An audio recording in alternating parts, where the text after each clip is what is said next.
Now, those words are interesting. In particular, today we just talked about prophets and how their words were not their own. Today we're going to look at a prophet named Jonah. And as I was praying for you and praying for myself during the music portion of our service, I was just reminded of some of the great books I used to read in college. Because I was an aspiring football coach, I read books by guys like Mike Shanahan, coach of the Broncos. His son actually played at the University of Texas, where I was a coach. So I got to know Coach Shanahan a little bit. And I remember reading his book, and all the books like his, understandably so, they're writing from their own personal experiences, usually of success. So I could name a series of coaching books that I read. They were all about winning, they're all about what we did to win the trophy. But my heroes in Scripture wrote from a different point of view. And to be honest, Jonah is the author of the book of Jonah, and he presents himself not in a very good light. It is an autobiographical book about the failure of a prophet. And I respect that. Because this morning I feel the weight of my own sin and the weight of my own humanity. And I have to say, if I wrote my own book, if I were honest, it wouldn't be all about winning. It would be about a lot of days where I didn't reflect who Jesus is in a very extraordinary way. It's what I love about Mark's gospel. Most people think Mark was writing under the inspiration of the best friend of Jesus named Peter. And every time you see his name, Peter's doing something really stupid. And it's not disguised or concealed. Because Peter's motive, the same as Jonah's, I'm not the hero of this book. I'm just trying to introduce you to him.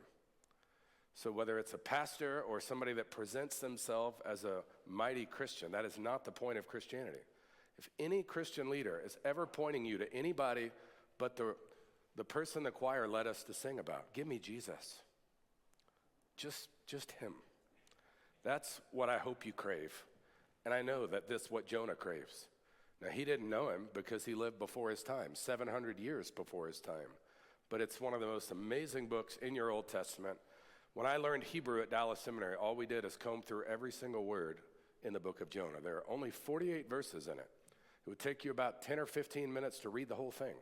We're not going to read the whole thing. I'm going to assume you've read it. If you haven't read it, go read it later, all the way through, because admittedly, I'm going to take you at light speed too fast. I preached on this book in Texas, and it took me 8 weeks. Today, we're just going to cover some of the greatest hits in just today. So go read it. If you're lost, I apologize. If you don't understand the context that I'm referring to, again, 10 minutes is all it'll take for you to understand the references. Maybe you can go back later and read it. I don't have enough time to comb through all 48 verses. Maybe someday I will. But go ahead and open your Bible there now to Jonah. If you have to look in the table of contents, that's okay. There are major prophets, Ezekiel, Daniel, Isaiah, guys like that wrote. They're called major prophets not because they're better, but because their books are longer. That's it. And then you have minor prophets that do not have minor curriculum or material. They're just short. Like Jonah's book is only 4 chapters, 48 verses, 10 to 12 verses or so per chapter. And so we're not going to read all the way through it. I am going to show you some of the greatest hits of an amazing book that really will help you understand the Lord Jesus. We've been going through the Jesus Storybook Bible. We only have one more week left. So we're now at the very end of the Old Testament. The whole point of the series has been to get us to understand the Old Testament through the lens of the cross, looking backwards through Christ, and to see that all of it was like a finger, a megaphone even at times, pointing us forward to recognize him when he would come. And there are almost countless ways to see Jesus in this book, and some of them are very obvious. I loved building that Lego set with my son Graham. It is one of the premier Star Wars Lego sets. It took us a while to make that set, and when Graham was growing up, he was quite a builder. Before we read a little bit of Jonah, I just want to point out that Lego is one of the great companies in the world, and I love their why statement. There it is. Why do they exist? to inspire and develop the builders of tomorrow. Isn't that good? I mean, I felt like I was never wasting my time when I built Legos with my son, because it took hours. And we would talk, and we would find little pieces, and we would sort them, and then I'd watch him come to life when the set came together. Well, that's a great reason to exist. Parents usually like Legos because it's not like screen time, doesn't feel like you're wasting it. So if you would have visited my office in Albany, Texas, all you would have saw was Legos, because we had other little siblings that would have destroyed them in my house. So I had like countless shelves, and kids loved to visit my office because they were just full of Legos. So I tell you that to say it's important to know why you exist. And what I would say is it's important to know God's why and to fall in line. If you're a disciple of Jesus, what you should want is to know his mission statement, to know why he exists, to know why he moves throughout the earth and wants to use humans. To do what? I love Lego's brand statement, but what's yours? And does yours align with God's? That's the question. The convicting thing when you read Jonah is that you're going to see a guy who was not willing to align with God's why. We know Jonah. We're actually not going to talk about the whale much at all, because there's so much more than a man being swallowed by a whale. There's God's why in Jonah. Why? Some people say that God in the Old Testament, he's nothing like the God of the New Testament.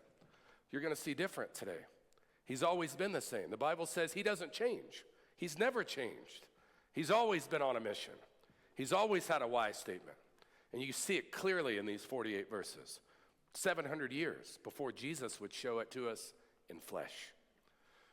So, is your why statement the same as his? The book is called Jonah. Let me read a little bit to you. Verse 1 of chapter 1, the word of the Lord came to Jonah, son of Amittai, saying, go to the great city of Nineveh and preach against it, because its wickedness has come up before me. Its wickedness has come up before me. But Jonah ran from the Lord and headed for Tarshish. He went down to Joppa, where he found a ship bound for that port, and after paying the fare, he went aboard and sailed for Tarshish to flee from the Lord. Pause right there. Now, I just want to say, prophets were unique 700 years before the time of Christ. This is how it worked. But Hebrews says in the New Testament, in the past, God spoke to our ancestors through the prophets, guys like Jonah. That's what he was. At many times and in various ways. But in these last days, he has spoken to us by his Son, whom he appointed heir of all things, and through whom he also made the universe. So to understand Jonah's role, when Jesus came, the era of the prophets ended. Why? Because we had God speaking directly through his Son.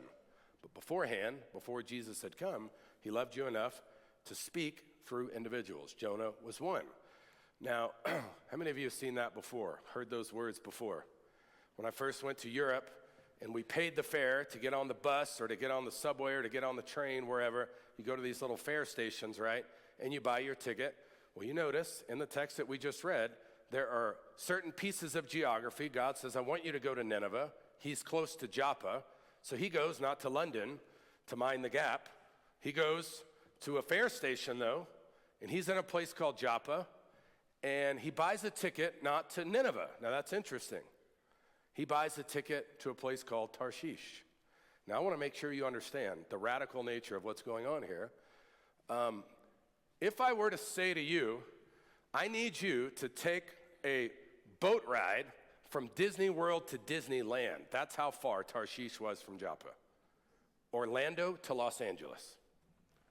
He didn't buy a ticket like from Boulder to Fort Collins. He said, I need to go 2,500 miles away from where God's telling me to go.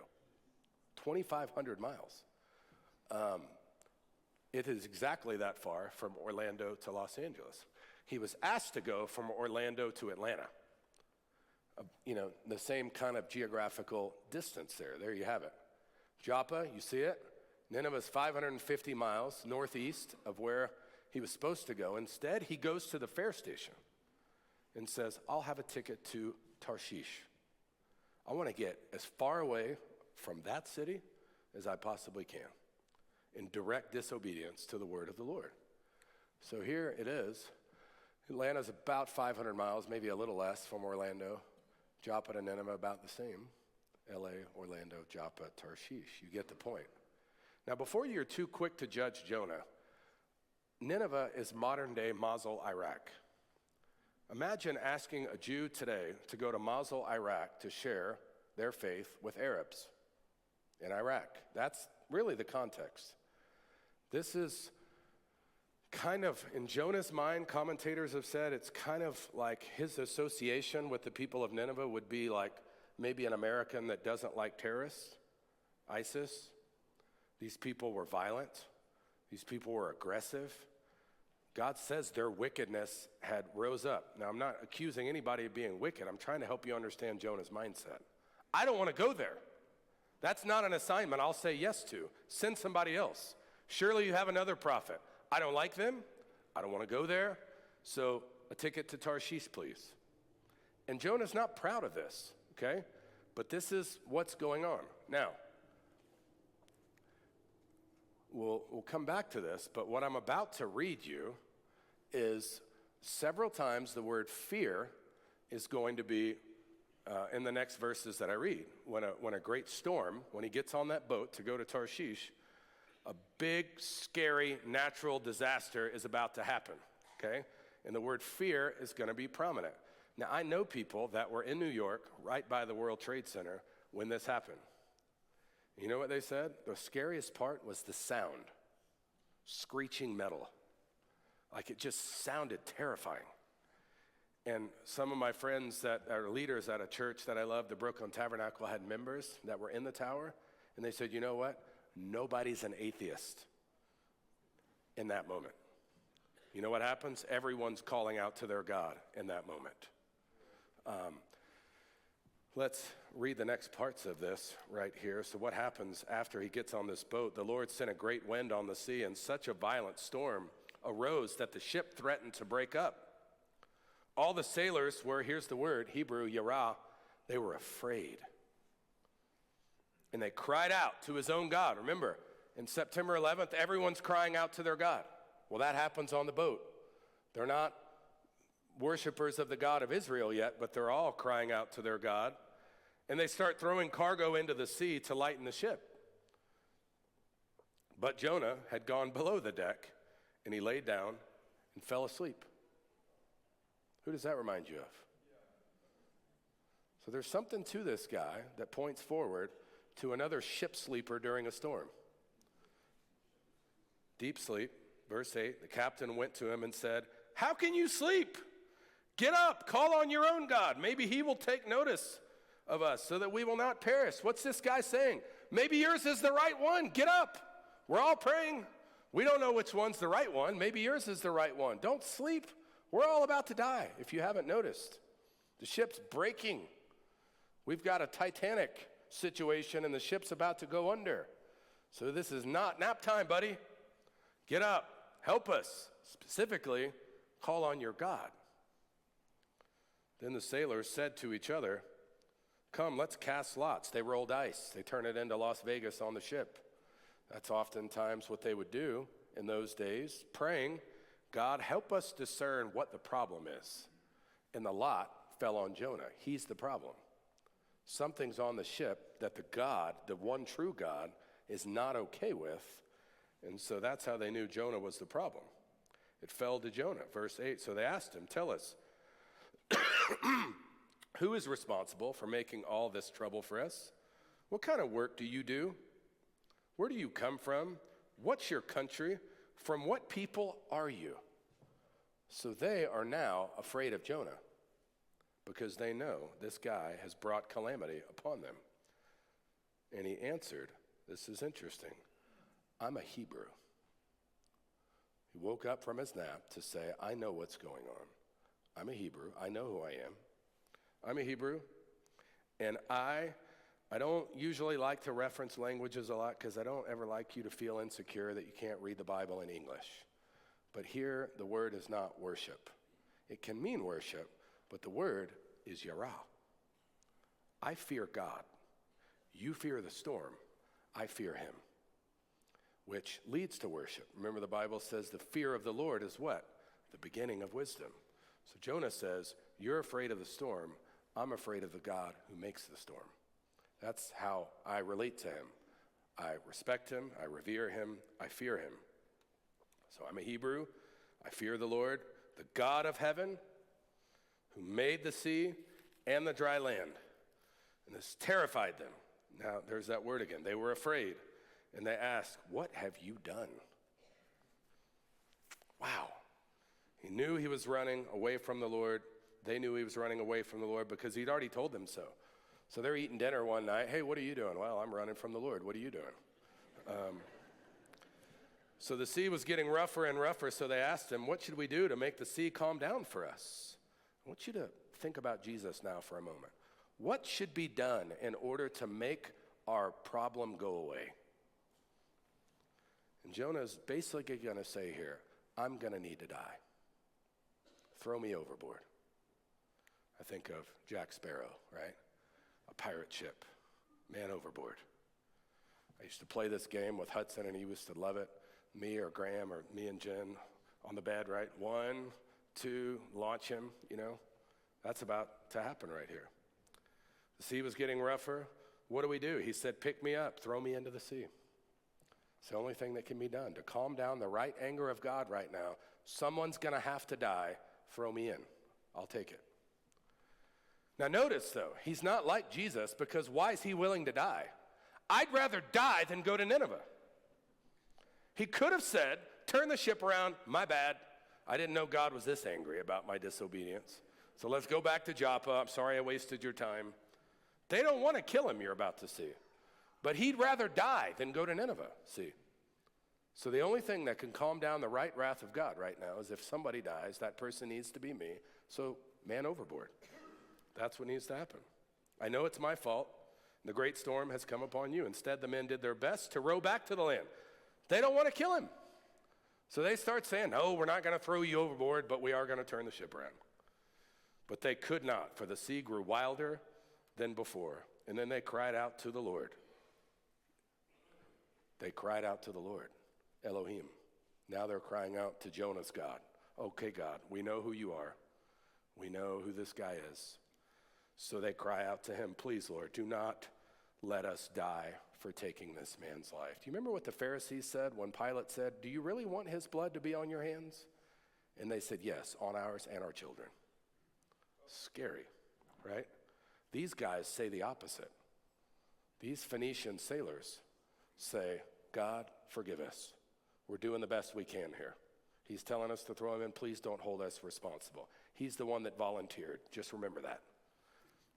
That's good stuff. So please, Lord, don't let us die for taking this man's life. Don't hold us accountable for killing an innocent man. For you, Lord, have done as you pleased. And they took Jonah and threw him overboard, and the raging sea grew calm. The right wrath of God was appeased, and the sea, just like when Jesus told it to be still, God says, now be still. And the men greatly feared the Lord. There's that word again. This is so beautiful. And they offered a sacrifice to Yahweh Elohim, and they made vows to him. So I think about this, you know this, I say it almost every week. Sometimes I wonder, Dennis Ceder, my dad, who I love very much, I wonder, he's been dead and with the Lord for 6 years or so. I wonder if my dad has had dinner with these Phoenician sailors yet. I wonder if he sat with them at the Lord's table and said, what's your story?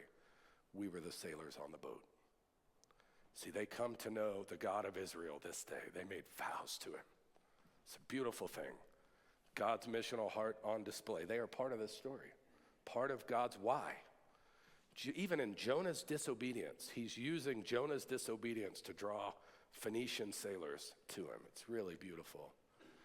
And so they say, don't let us die. Now, Phoenician sailors, they knew how to make boats. That's an ancient 2nd century inscription, kind of a piece of art. That's the kind of boat we think it was. So you'll meet those sailors one day. For just as Jonah, this is chapter 2, and we don't have time to cover it. I'm not going to reference much about the whale, but all of chapter 2 is that Jonah gets swallowed by this big fish. But notice how Jesus makes sense of what happened to Jonah for 3 days and 3 nights. These are the words of your Savior. For just as Jonah, he uses a simile, right? Just as Jonah was 3 days and 3 nights in the belly of the great fish, so it will be with me. I'll go into the heart of the earth for 3 days and 3 nights. So Jesus believes in this story. He affirms this story and says, my death and resurrection will be will be like just as Jonah. So that's interesting. So what kind of happens at the end of chapter 2? You remember Ferris Bueller? You remember his friend Cameron that he won't stop harassing to come pick him up? He'll keep calling me. He'll keep calling me. That's kind of where Jonah gets. I guess I just have to go. I'll go to Nineveh. Okay, God, you win. I'll go. And so that's really chapter 2. Chapter 3, he shows up in Nineveh to preach the shortest sermon in history, and commentators call it the greatest sermon ever preached. It led to a revival. He says 6 words, 40 days, and Nineveh will perish. Bye. That's it. That's all he says. 40 days and Nineveh will perish. And then he goes to watch a rated R movie. You know what Jonah wants to happen? He wants Nineveh to be wiped out, just as God told him to say. 40 days and Nineveh will perish. I call it a rated R movie because they're too violent to watch oftentimes. But the sadistic part of Jonah wanted to see it. He went and got a front row seat. He perches himself up kind of on a cliff and says, all right, God, you sent me here. That's the word you put in my heart, that they're going to be destroyed. I'm ready to watch a violent movie. So do as you've said. And then the king does something extraordinary of Nineveh. He's going to destroy us. Everybody should tear their clothes, put on sackcloth and ashes, and repent. And he proclaims a fast throughout Nineveh and says, maybe God will change his mind. Maybe God won't destroy us if he sees how contrite we are. He even makes the animal kingdom put on sackcloth and ashes. He says, tell the animals to fast too. And so the whole city of Nineveh, and by the way, the city of Nineveh is about the size of Boulder. 120,000 people, you're about to see that. So Nineveh repents. Nineveh turns from their ways. Nineveh cries out to God. And it's a beautiful thing to God. And Jonah doesn't like it. And so God begins to play with Jonah a little bit. I don't have time to show you, but there's some of the sense of humor of God that comes out in this book. It's sort of like, do you ever think it's funny when a child throws a temper tantrum? Like, you can't laugh. Stop laughing! You know, if you laugh at your child who makes extraordinary threats, when they just start stomping their feet because they want their candy at bedtime or whatever it is, or to stay up later and they just throw a fit and it's kind of funny. Well, Jonah throws a fit. God makes like a plant grow after he's out of the belly of the whale and comes to watch, and he loves this tree because it gives him, like, think these bushes, it gives him some shade. Well, God makes it grow, and then God takes it away. God sends a worm to eat the tree. And so then Jonah says, I knew it. I'm angry. I'm angry enough to die. Really? Over the tree. Okay, angry enough to die because I took your tree. Okay. He said, I knew you were going to do this. And he quotes an old psalm. He says, I knew you were the God who's abounding in love, compassionate. I knew you were the God who's slow to anger, abounding in love, compassionate and gracious. I knew that's who you were. In Hebrew, when it says slow to anger, you know when people get mad and your mom, remember when she'd get mad at you and her nose would wrinkle? In Hebrew, it says his nose is long, meaning it takes God a long time to get angry. And Jonah says, I knew you were like this. That's why I didn't want to come. That's why I was trying to go to Tarshish, because I didn't want to see these people come around. And so he says, I knew that you were this way. And that's why I didn't want to come. So I'd rather die. And I will read the last part to you because it's really, really good. So now I'm in chapter 4, at the very end here. God says to Jonah at the end, verse 9, is it right for you to be angry about the plant? It is. I'm so angry I wish I were dead. There's the temper tantrum. But the Lord said, you've been concerned about this plant, though you did not tend it or make it grow. I gave it, in other words. Did you ask to be a Hebrew? Did you ask by God's grace to be born into the tribe of Israel, the people that I show grace to, Jonah? Did you do that? Do you have anything to thank but just your lucky stars because you were born knowing who I am? That's basically what he's saying. It's a parable. You've been concerned about this plant, though you didn't tend it or make it grow. It sprang up overnight and died overnight. By my grace, I did that. And should I not have concern for the great city of Nineveh, in which there are more than 120,000 people who can't tell their right hand from their left, and also many cattle, animals? Jonah, they make the animals fast. They don't even know I don't listen to animals when they pray. That's how clueless they are. I shouldn't be compassionate with them. But there's also a clear directive. Boulder loves animals. So does God. I shouldn't be concerned about a city of 120,000 and all the animals too. You want me to just wipe them out? Come on, Jonah. That's not who I am. That's not my why statement. We'll come back to that. How do you see Jesus as we close? They both sleep through a storm. One of them in complete disobedience. You know where Jesus was headed when he slept through his storm? To a demon-possessed man that nobody else wanted to go to because he was so scary. He was going to a scary movie on a little portion of the Sea of Galilee that everyone avoided. And Jesus, in perfect obedience, is sailing for God's why to save this guy.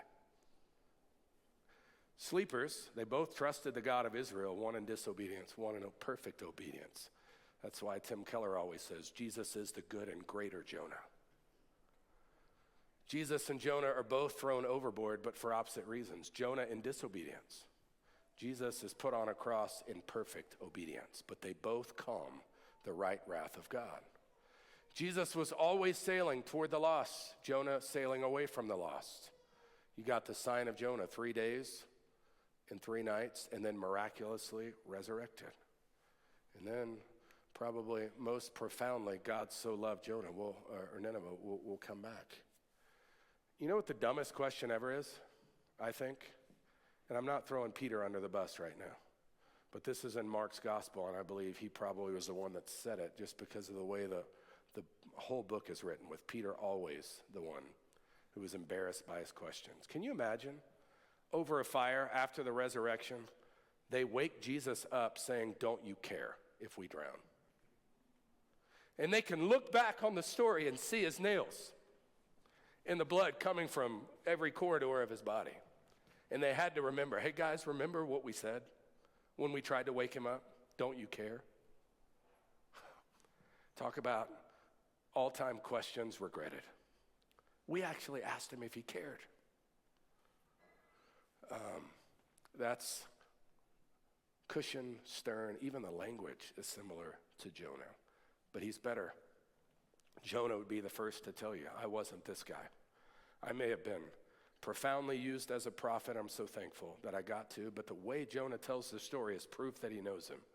Because this is really an apology for my belligerence and my, I didn't set a very good example. And that's kind of how the whole book is written, which gives to me its credibility. But one of my seminary professors, I loved him, David Klingler. He nearly won the Heisman. He played football at University of Houston and eventually for the Green Bay Packers and Cincinnati Bengals. As good of a football player as he was an even better seminary professor. He said, this story, never forget, is the prodigal son story in the Old Testament. Because in both stories, you have a child who God loves, who is lost. That's the city of Nineveh. And God wants him to come home. And then you have an older brother who's not happy about their homecoming. And he says, I don't want them to be forgiven. It's the same story, you see. It proves that God's why statement hasn't changed. The reality is, friends, I love this graphic so much that I found. For God so loved Nineveh. That's your Old Testament, 700 years before Jesus. And he loves the lost people of Nineveh just as he loved that lost boy who wouldn't come home but finally does come home. And when they come home, he rejoices. But he also loves his found son, The one who's religious, the older brother with judgment in his heart, with religion as his priority. Friends, God's why has always been his why, to reach people that don't yet know him. If that's not your why, maybe today is the day that you could ask God, could my why shift a little bit? Because college students, there's a whole campus full of people that don't know Jesus yet. High school, junior high students, there's a whole lot of kids that go to your school that don't know Jesus yet. Those of you who live in North Boulder, South Boulder, Lafayette, Broomfield, wherever you live, there's a whole lot of people around you that don't yet know the God of Israel, whose Jewish son, our Messiah, has saved us. His why is not for us to prosper financially. Even though God's not against that, that's not his why. His why are the people of Nineveh, today, yesterday, and forever. The reason why Jesus hasn't come back yet. Why? Because his nose is long. He doesn't want anybody to perish. For God so loved the world, the cosmos in Greek, that he gave his only son, that whoever would believe would not perish. He doesn't want Nineveh to perish, and he wants no human being on this earth to perish. And so what is he counting on? You, me, all of us, to demonstrate his missional heart for this world, for the nations, for the city of Boulder to know Christ. That's his why. If it's not your why, may it become so today. I needed to hear this, friends. I'm not preaching to you. I'm preaching to myself, being reminded of why I came to Boulder through this text, because God's why needs to be my why. Friends, let's respond today the same way that Jonah eventually responded, and make sure our why is God's why. Amen.